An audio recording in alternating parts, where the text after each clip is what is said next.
नमस्कार, news India देख रहे हैं आप। आपके साथ मैं हूं चारुल शर्मा। सीधा सुनाते हैं आपको पंजाब के मुख्यमंत्री भगवंत मान इस वक्त क्या कुछ कह रहे हैं। अस्पतालों की बात करते हैं, बिजली की बात करते हैं, इंफ्रास्ट्रक्चर की बातें करते हैं। और अरविंद केजरीवाल जी की अगुवाई में आम आदमी पार्टी जो है, ये मैं बात क्लियर कर देना चाहता हूं देशवासियों को, 130 करोड़ देशवासियों को, कि अरविंद केजरीवाल जी की अगुवाई में हमारी पार्टी 100% सेकुलर पार्टी है। हम लोग किसी धर्म के नाम पर या जाति के नाम पर या नफरत के नाम पर कभी भी राजनीति नहीं करते। और पंजाब की शांति और पंजाब के अमन के लिए हम सख्त से सख्त कार्रवाई करेंगे। जो लोग बुरी कंपनी में, बुरी संगत में फंस के पंजाब का कुछ बुरा सोचने का सपना भी ले रहे होंगे, वो भी गलत है। मैं उनको कहना चाहता हूँ कि सपना भी लेना पंजाब में पंजाब की शांति को तोड़ने का, ये आपकी गलतफहमी होगी। तो मैं एक बार फिर पूरी दुनिया में रहते पंजाबियों को भी आश्वासन दिलवाता हूँ कि मेरा खून का कतरा कतरा, मेरे दिल की एक एक धड़कन, मेरा एक एक सांस पंजाब के लिए धड़कता है, हाजिर है पंजाब के लिए मेरे खून का एक एक कतरा। और पंजाब जो है वो नंबर 1 सूबा था और नंबर 1 सूबा बनाएंगे। और पंजाब से लीड देश लेता था और लेता रहेगा। आज भी हमारे हज़ारों जवान जो हैं वो देश की आज़ादी को कायम रखने के लिए सरहदों पर अपना सीना तान के खड़े हैं। इस बात का हमें गर्व है। तो पंजाब की शांति को, पंजाब के पीस को, पंजाब की हारमोनी को अगर कोई टच भी करेगा, अगर कोई बिगाड़ने की सोचेगा भी, तो सख्त से सख्त कार्रवाई होगी। ये हमारा वादा है और इसीलिए आपने हमें जिम्मेदारी दी है। उस जिम्मेदारी के आधार पर ही मैं कह रहा हूँ कि पंजाब के लोग बिल्कुल निश्चिंत रहें। पंजाब सेफ हाथों में है। आम आदमी पार्टी की सरकार जो है वो आपकी सुरक्षा का दायित्व उठाएगी और आपके बच्चों को पढ़ाएगी, बुजुर्गों को अच्छा इलाज देंगे और तरक्की के नए नए जो है मौके वो पंजाब में पैदा होंगे और पंजाब नंबर 1 सूबा बनेगा। और देश हमारा, अगर पंजाब नंबर 1 सूबा बनेगा तो देश पूरी दुनिया में नंबर 1 देश बनेगा। इनकलाब जिंदाबाद, जय हिंद।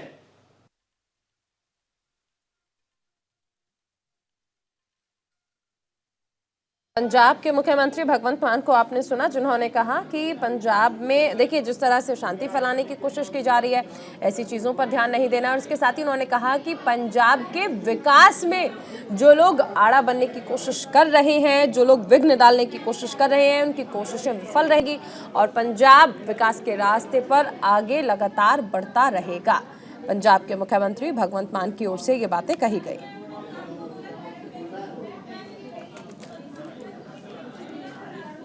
एक बड़ी खबर आपको बता दें, अमृतपाल सिंह मामले में बड़ी खबर। अमृतपाल के चाचा को डिब्रूगढ़ लाई है पंजाब पुलिस। हरजीत सिंह डिब्रूगढ़ की सेंट्रल जेल में शिफ्ट किए गए हैं।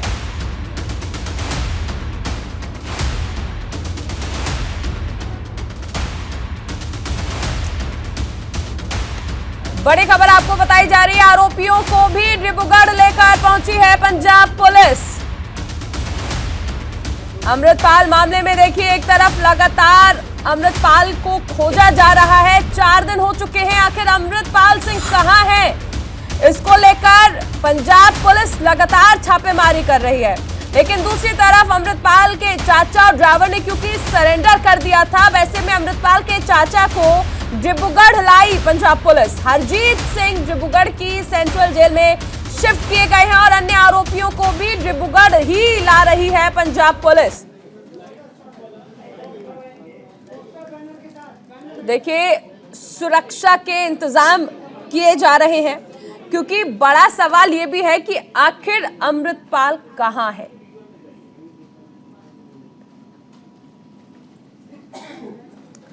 चलिए सदन लेकर चलते हैं आपको, जहां पर जेपीसी जांच की मांग कर रहा है विपक्ष और इसको लेकर हंगामा भी देखने को मिल रहा है।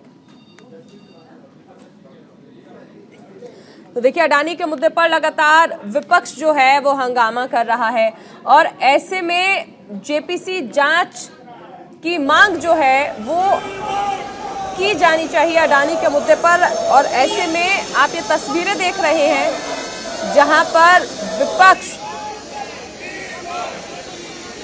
अपनी मांगों को लेकर पोस्टर्स लेकर पहुंचे हैं हाथों में और जेपीसी जांच की मांग की जा रही है। गौतम अडानी के मुद्दे पर लगातार आप देखिए बजट सत्र का दूसरा चरण चल रहा है और ऐसे में शुरुआत से ही विपक्ष अडानी के मुद्दे पर सरकार को घेर रहा है।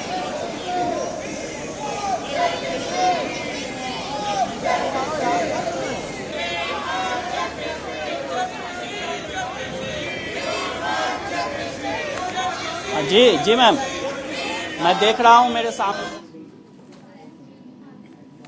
तो देखिए ये तस्वीरें, विपक्ष फिर हंगामा कर रहा है। अब से पहले आपने देखा कि बापू की प्रतिमा के सामने विपक्ष प्रदर्शन करता था अपनी मांगों को लेकर, लेकिन अब यहां पर आप देखिए संसद परिसर में किस तरह से विपक्ष अपनी मांगों के साथ नारेबाजी कर रहा है, साथ में बैनर पोस्टर लेकर पहुंचे हैं। और ये एक्सक्लूसिव तस्वीरें आपका अपना चैनल न्यूज इंडिया आपको दिखा रहा है किस तरह विपक्ष अपनी मांगों को लेकर अडिग नजर आ रहा है। संसद भवन परिसर में विपक्ष हंगामा कर रहा है। जेपीसी जांच की मांग गौतम अडानी के मुद्दे पर की जा रही है। बापू की प्रतिमा के सामने हंगामा और अपनी मांगों को लेकर विपक्ष सरकार पर हमलावर।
आज भी विपक्ष का विरोध प्रदर्शन जारी है, लेकिन रोज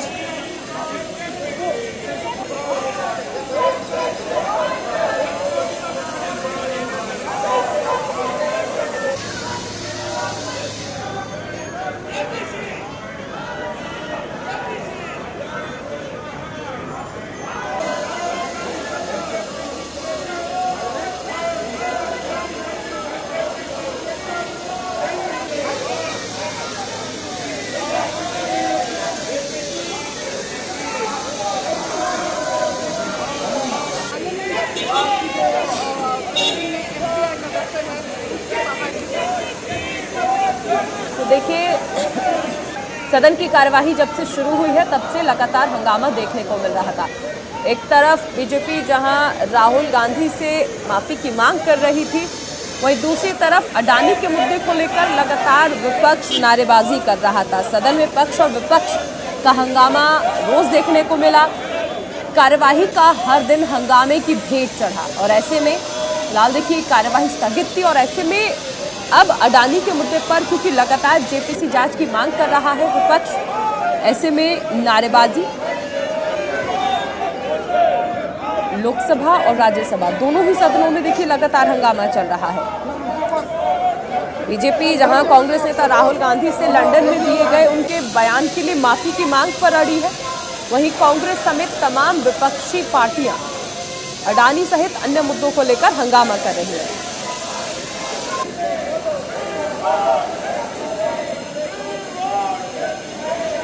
सवाल ये है कि क्या ये जो हंगामा है इसके बाद सरकार अडानी मुद्दे पर जेपीसी की जो जांच की मांग की जा रही है विपक्षी पार्टियों की ओर से, उसे पूरा करती है या नहीं।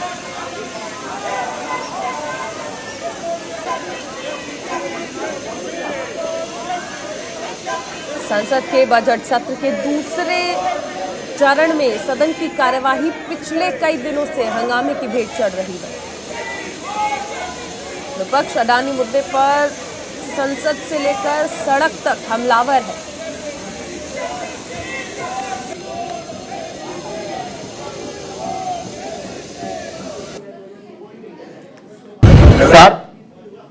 तो देखिए तस्वीरें आपको दिखाई गई, लेकिन आज हम देख रहे हैं कि भाजपा ने इस पूरे सदन को अडानी को बचाने के लिए इसको स्थगित कर दिया है, विफल कर दिया है। लेकिन हम अपनी मांग पर अड़े रहेंगे। आज सारे विपक्षी दलों ने पार्लियामेंट के पहले माले से, फर्स्ट फ्लोर से हमने एक बड़ा बैनर लेकर पूरे देश को यह संदेश देना चाहते हैं कि किस प्रकार से सदन का दुरुपयोग बीजेपी कर रही है और सदन में जनता की आवाज, बजट पर अहम चर्चा और जेपीसी की मांग को नजरअंदाज कर रही है, ताकि प्रधानमंत्री के करीबी दोस्त अडानी जी को जेपीसी प्रोब से बचा सके। लेकिन हम अडानी जी और मोदी जी की जो हमारी ये मांग है, इससे हम पीछे हटने नहीं वाले। विपक्षी दल इस मुद्दे पर एकजुट है और हम देश के सामने प्रधानमंत्री मोदी जी और उनके करीबी दोस्त गौतम अडानी जी के बीच जो गहरा रिश्ता है, संबंध है, जिस पर राष्ट्रीय सुरक्षा के प्रश्न भी उठते हैं, ये सारा मामला को हम पर्दाफाश करके ही रहेंगे।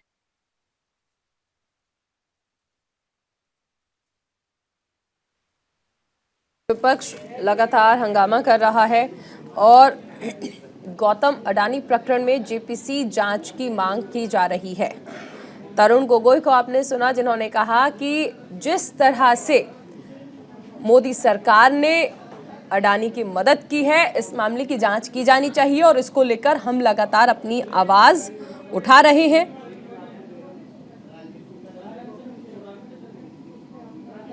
मामला जो हमारे यहाँ लोकतंत्र पर खतरा है, हम सब लोग जो है इससे निपटेंगे। दूसरी चीज, मीर जाफर राहुल गांधी को कहना, सुबह से शाम राहुल गांधी को उठ के गाली गलौज करना, उन्हें गालियां देना, सारी बीजेपी इसी काम पे लगी हुई, सारे मंत्री इसी काम पे लगे हुए, दूसरा कोई काम नहीं है। एक तरफ कहते तो कांग्रेस खत्म हो गई, दूसरी तरफ दिन भर सुबह से शाम कांग्रेस में ही टाइम लगाए रहे तो गाली देने के लिए। तो ये विचित्र बात है। मीर जाफर किसको आप कह रहे हो? जवाहरलाल नेहरू के प्रपौत्र को, जिस जवाहरलाल नेहरू 14 साल जेल में बताए, अंग्रेजों से लड़ाई लड़ी। इंदिरा गांधी जिसने देश के लिए कुर्बानी दे दी, उसके पौत्र को कह रहे हो आप मीर जाफर? राजीव गांधी जिन्होंने देश के लिए जान दे दी, उनके बेटे को। विपक्ष देखिए लगातार हंगामा कर रहा है। राजीव शुक्ला को भी आपने सुना। सबसे अहम चीज है कि विपक्ष का एकजुट होकर ये प्रदर्शन क्या सरकार पर दबाव बना पाएगा? क्या अडानी के मुद्दे पर सरकार जेपीसी जांच की जो मांग विपक्ष लगातार कर रहा है उसे सुनती है या नहीं? क्योंकि देखिए बीजेपी लगातार राहुल गांधी से माफी की मांग कर रही है, तो दूसरी तरफ अब विपक्ष एकजुट होकर संसद परिसर में अडानी मुद्दे पर जेपीसी जांच की मांग को लेकर अड़ा हुआ है। और आपने ये भी देखा था कि किस तरह से विपक्षी पार्टियों की मीटिंग हुई थी, जिसमें रणनीति बनाई गई थी कि आखिर सरकार का घेराव कैसे किया जाएगा। राजीव शुक्ला को आपने सुना और इससे पहले आपने गौरव गोगोई को भी सुना, जिन्होंने कहा था कि जिस तरह से विपक्ष एकजुट होकर मांग कर रहा है, सरकार को अडानी मुद्दे पर विचार करना चाहिए और जेपीसी जांच की मांग करनी चाहिए। मांग को पूरा करना चाहिए सरकार को। संसद के बाहर विपक्षी पार्टियों का प्रदर्शन, विपक्षी दलों ने जेपीसी की मांग की है। राहुल गांधी के माफीनामे पर देखिए बीजेपी अड़ी हुई है। अब सवाल यह है कि आखिर ये मुद्दा कैसे आगे बढ़ता है। बजट सत्र का दूसरा चरण चल रहा है, आखिर कार्यवाही कब होगी संसद की?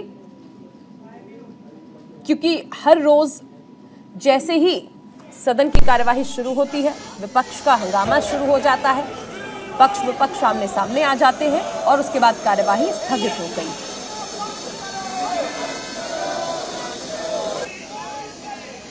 संसदीय कार्य आखिर कब होंगे?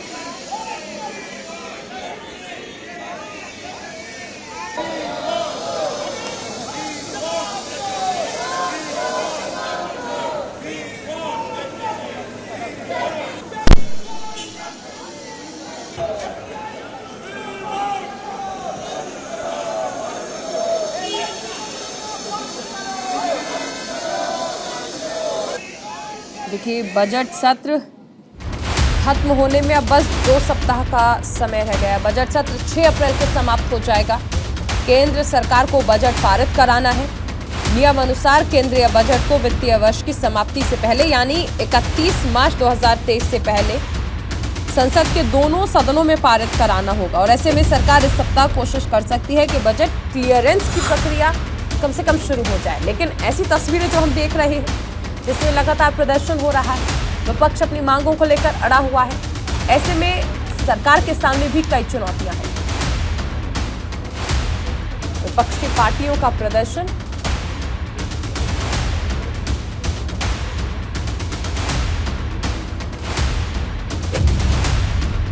हमारे साथ सहयोगी रवि सराफ जुड़ गए हैं। रवि, संसद परिसर में हम देख रहे हैं कि हंगामा लगातार चल रहा है। अब सबसे अहम चीज है कि अगर ऐसे ही हंगामा चलता रहा तो सदन की कार्यवाही आखिर कैसे चलेगी?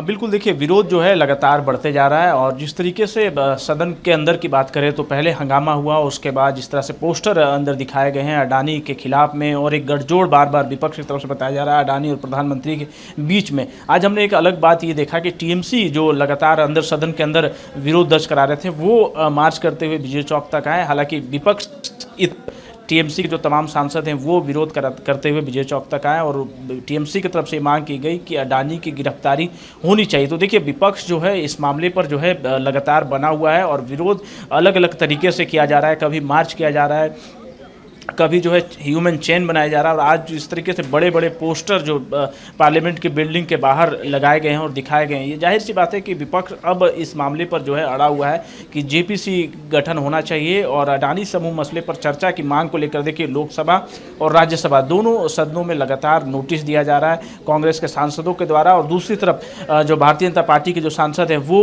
अपनी बात पर अड़े हुए हैं कि लेकिन सवाल ये है कि अगर ऐसे ही हर रोज कार्यवाही हंगामे की भेंट चढ़ी तो आखिर कैसे आगे का काम जो है वो होगा, कैसे संसदीय प्रक्रिया जो है वो चलेगी? फिलहाल बहुत शुक्रिया इस तमाम जानकारी के लिए रवि।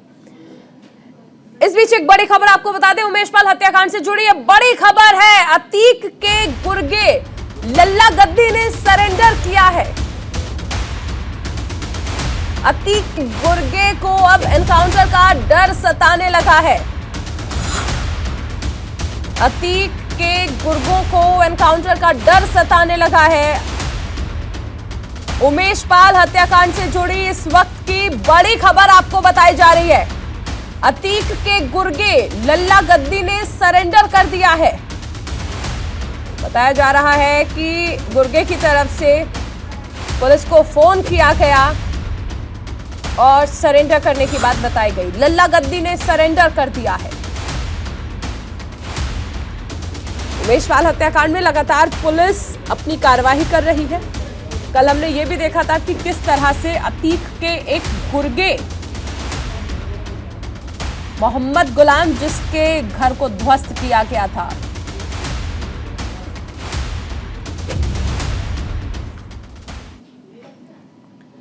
इंटरनेशनल एक्सपो में राजस्थान के मुख्यमंत्री अशोक गहलोत क्या कह रहे हैं, सुनाते हैं आपको। उसका लाभ पूरे देश को मिलेगा। तो सब तरीके से मैं समझता हूँ कि जो निर्णय किया गया है अभी, उसका अपना बहुत बड़ा महत्व है। और मुझे इस बात की प्रसन्नता भी है कि करीब 9,500 एक्सपोर्टर जुट चुके हैं। काउंसिल बने हुए लगभग 1 साल हुआ, 1 साल के लगभग हुआ, और 9,500 लोग तो जुट चुके हैं। 1,000 लोगों का टारगेट और इन्होंने बना रखा है। प्रकार से जो भी राजीव बता रहे थे, उदयपुर के अंदर, जयपुर में एयर कार्गो या इंडियन कंट्रोल डिपो बन रहे, जोधपुर में कई जगहों पर इंफ्रास्ट्रक्चर जो बन रहा है राजस्थान में, वो भी एक कारण रहता है कि हमारे एक्सपोर्टर हैंडीक्राफ्ट के हो या किसी भी क्षेत्र के हो, क्योंकि हैंडीक्राफ्ट के अलावा furniture, textile, agro food, IT, engineering, goods, store में सब तरह के गेम्स एंड गैलरी में हर क्षेत्र में राजस्थान जो है एक्सपोर्ट करने की भूमिका अदा करता है। और उनका जो गर्व है कि राजस्थान की धरती में जो खनिज संपदा है उसको अगर साइंटिफिक वे से हम लोग एक्सप्लोर करेंगे तो आने वाले वक्त के अंदर और ज़्यादा संभावना बढ़ेगी किस प्रकार से हम कामयाब होते हैं अधिक से अधिक एक्सपोर्ट करने। कई तरह से पोटाश ले रहे हैं, हिंदुस्तान में सिर्फ एकमात्र हनुमानगढ़ बीकानेर के अंदर पोटाश, और दोहन करने में अरबों खरबों में लगते हैं, अभी तक उसमें कामयाबी मिली नहीं। जिस दिन मिलेगी मैं समझता हूँ जिस प्रकार बाड़मेर में। एक बड़ी खबर आपको बता दें, दिल्ली से आ रही है। दिल्ली विधानसभा में जबरदस्त हंगामा हो रहा है। दिल्ली विधानसभा की कार्यवाही स्थगित कर दी गई है। दिल्ली विधानसभा में जबरदस्त हंगामा हो रहा है और यह हंगामा इस कदर बढ़ गया कि दिल्ली विधानसभा की कार्यवाही को स्थगित करना पड़ा।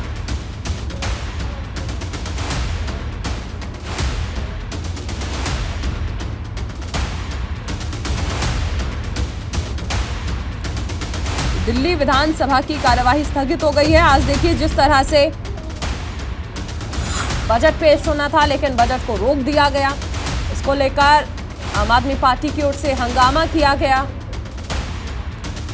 और उसके बाद यह हंगामा इस कदर बढ़ गया कि दिल्ली विधानसभा की कार्यवाही को स्थगित कर दिया गया। मैं सुनूंगा, एक सेकंड।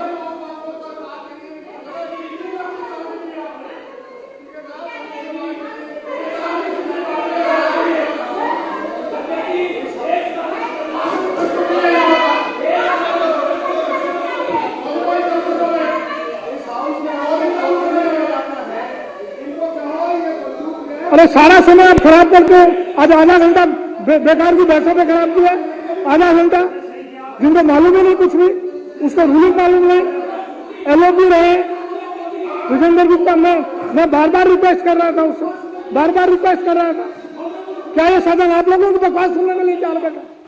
आपकी